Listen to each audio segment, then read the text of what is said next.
Ano ang sinasabi ng Biblia o ng Diyos sa atin, mga magulang, dahil sa ating pagsisikap na patuloy na palakihin ang ating mga anak? Pansinin ninyo, ang sabi ng Kawikaan 22:6.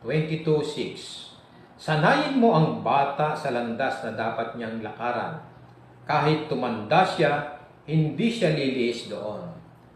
Oo mga magulang, kinukumindahan kayo ng Diyos na Jehovah sa inyong pagsisikap na patuloy na sanayin ang inyong mga anak. Hindi madali at sulit ang inyong pagsisikap. Baka minsan naiisip mo na parang hindi tumutugon ang iyong mga anak sa pagsisikap mo na turuan sila.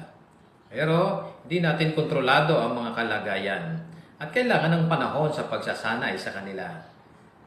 Kaya ipagpatuloy mo ang ginagawa mo kasi nalulugod sa iyo ang Diyos.